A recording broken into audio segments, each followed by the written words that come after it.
Thanks, Claire, for that. Well, let's talk about the markets now. After the record-breaking rally, Indian markets have had are cooling off a bit this week. The markets have seen wild swings as investors have kept a close eye on developments, both what's happening with Iraq and what's happening as far as budget is concerned. What's the near-term outlook? Raamdeo Agrawal of Motilal Oswal now joins us on this conversation. Raamdeo, pleasure having you on the show. Let me begin by asking you about, what do you think about what's riding on the mind of the market right now? Is Iraq a concern at all? Yeah, good morning.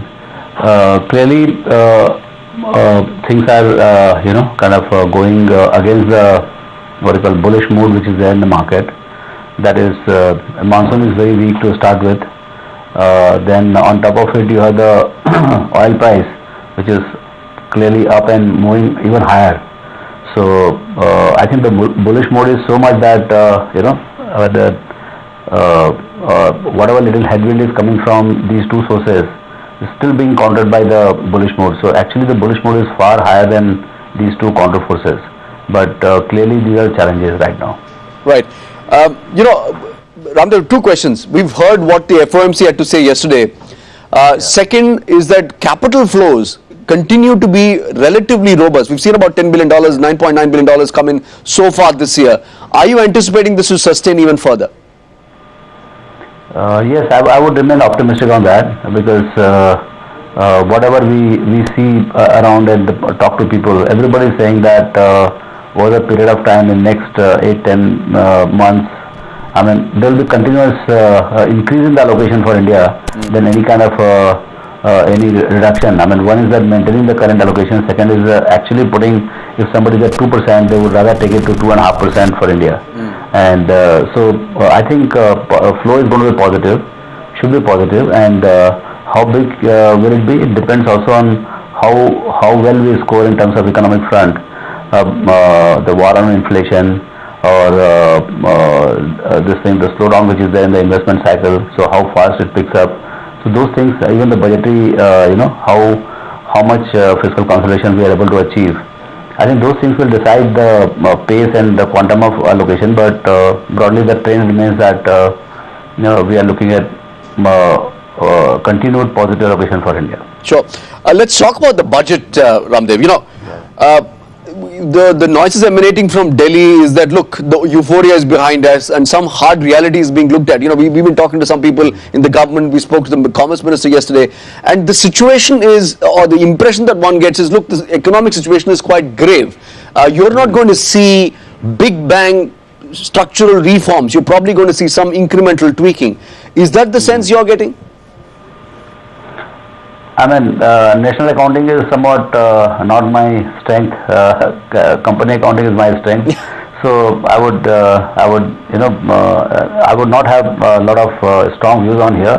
But I know one thing: there are two types of things they can do. One is what is fund based, where you require to put up money, and there are non-fund based activities in terms of helping businesses grow faster by giving permissions, because government is one entity which has a lot of authority to say yes and no, and that doesn't require money. So say like in telecom, you allowed the private sector to come in. So the entire telecom revolution happened without any money, and not only that, they actually contributed few lakh crores to the government coffers. So I think what is important is to free wherever it is possible. I mean, not finding one or two, but hundreds and hundreds of areas where they can free the businessmen to do their activity and achieve their excellence and size. So that is non-fund based. Then you have the fund based, where whatever tax collection is there, how do you allocate that? How do you spend them efficiently? And how do you handle your subsidies and all? But I think the real bigger thing today is to get the growth coming, and for growth to come, you have to, despite all the challenges, you have to get your investment cycle coming up and fight the inflation, and I think use the non-funded power big time. I think that's where I think the real what people are looking for is not on the fiscal side, I mean actual money side. Sure. What people are looking at is some big action on the non-funded side, and that's where the imagination is required, and we hope that we'll see some big bang thing out there. Sure. But Raamdeo, so, if you look at the market right now, Which pockets of the market would you say, based on government policy and so on, are ripe for a recovery? Where would you put your bets on? See, the kind of so-called modification of markets have happened right now. I think one cannot single out one sector or one company, because of course there will be some companies which will disproportionately benefit, and some of them, some of the sectors will benefit less. But I would remain very, very broad-based, and I would look for well-done, highly profitable, and companies whose business model is leveraged to take advantage of sustained growth in the economy. Good time, I mean, maybe the good time is a little away, but good time in the economy. At that point of time, what is going to happen? So, and at that point of time, the broken business model, small companies, they may find it very difficult. But the well-capitalized, the companies which have used the downturn to become better, I think those are the companies to bet on. So I would remain very broad. I mean, I'll have a diversified portfolio of 12-15 companies, rather than focusing on to one or two sectors. Sure. You've been extremely optimistic about the technology sector for a while now, Raamdeo. We are seeing the rupee come under pressure once again, thanks to what's happening with Iraq and so on. Would you still consider staying invested in the technology space? Yes, I think I would have a good allocation out of the portfolio into technology, because as we have seen that rupee briefly went to 59, a little higher than, little below 59, but it quickly came back to 60, and I think we are managing it very well. I mean, the speculators must be having tough time. They are not able to anticipate when to go long or when to go short on rupee. So clearly the volatility has been taken out completely from the rupee, and it has become very stable at around 60, and this is the number at which I think Indian tech is booming. Global markets are recovering.